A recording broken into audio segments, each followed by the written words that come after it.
Hi friends, welcome to Renna வீட்டு சமையல். ரென்னா வீட்டு சமையலில் இன்றைக்கி ரொம்ப சுவையான மொறுமொறுப்பான சங்கரா மீன் வறுவல் தான் பார்க்க போகிறோம். மசாலாலாம் அம்மியில் அரைச்சி சேர்த்துருக்கனால இந்த சங்கரா மீன் வறுவல் ரொம்ப சுவையாக இருக்கும். அந்த சுவையான மொறுமொறுப்பான சங்கரா மீன் வறுவல் எப்படி செய்கிறதுன்னு வாங்க பார்த்துடலாம். மீன் வறுவல் பண்ணுறதுக்கு மசாலாலாம் அம்மியில் வச்சு அரைக்க போகிறோம். அதுக்கு முதல்ல 1 டேபிள் ஸ்பூன் அளவுக்கு மிளகு சேர்த்துக்கலாம். இது கூடவே 1 டேபிள் ஸ்பூன் அளவுக்கு சீரகம் சேர்த்துக்கலாம். அதுக்கப்புறமா 1 டேபிள் ஸ்பூன் அளவுக்கு சோம்பு, மிளகு, சோம்பு, சீரகம் சேர்த்துட்டு முதல்ல நல்லா அரைச்சிடலாம். இந்த மாதிரி ஃப்ரெஷ்ஷாக நம்ம அரைச்சி சேர்க்கும்போது மீன் வறுவல் ரொம்ப சுவையாக இருக்கும். சோம்பு, மிளகு, சீரகம் 3மே சேர்த்துட்டு நல்லா அரைச்சாச்சு. அதுக்கப்புறமா இதில் மசாலா தூள்லாம் வச்சுக்கலாம். மசாலாலாம் உங்கள் காரத்துக்கு தகுந்த மாதிரி சேர்த்துக்கோங்க. குழம்பு மிளகாய்த்தூள் 4 டேபிள் ஸ்பூன், காரமான தனி மிளகாய்த்தூள் 1 டேபிள் ஸ்பூன், கொஞ்சமாக மஞ்சத்தூள் எடுத்திருக்கேன். இந்த மசாலாலாம் நல்லா மிக்ஸ் ஆகி அரைப்பட்டு வர்றதுக்காக தண்ணிக்கு பதிலாக புளித்தண்ணி சேர்த்துக்கலாம். புளித்தண்ணி சேர்த்து நம்ம அரைக்கும்போது மீன் வறுவல் ரொம்ப சுவையாக இருக்கும். கொஞ்சம் கொஞ்சமாக புளித்தண்ணி சேர்த்துட்டு நல்லா அரைச்சிடலாம். மசாலாலாம் அம்மியில் ஃப்ரெஷ்ஷாக அரைச்சி நம்ம மீன் வறுவல் சமைக்கும்போது மீன் வறுவல் ரொம்ப சுவையாக இருக்கும்.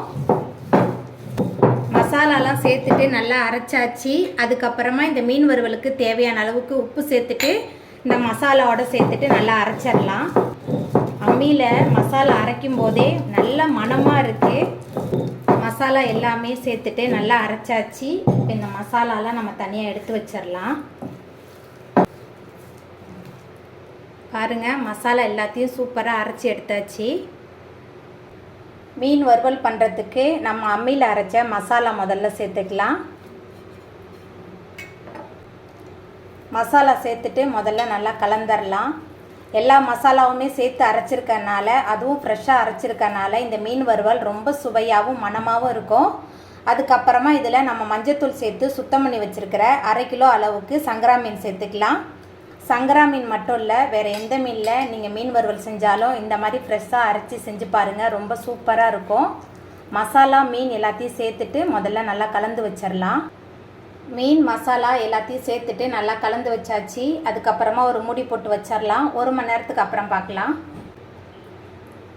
மீனை மசாலாவில் ஊற வச்சு 1 மணி நேரம் ஆயிடுச்சு. மீன் மசாலாவில் நல்லா ஊறி வந்துருச்சு. அதுக்கப்புறமா இதை நம்ம எண்ணெயில் போட்டு நல்லா பொரிச்சு எடுத்துடலாம்.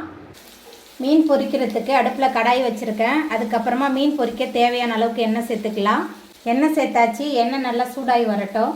மீன் பொரிக்கிறதுக்கு அடுப்பில் கடாய் வச்சு எண்ணெய் சேர்த்துருந்தேன். எண்ணெய் சூடாகி வந்துட்டு அதுக்கப்புறமா மசாலா தடவி வச்சுருக்கிற மீனை அடுப்பை மிதமான தணலில் வச்சு உள்ளே சேர்த்துடலாம். மீன் பொரிக்கும் போது அடுப்பு மிதமான தணலில் தான் இருக்கணும்.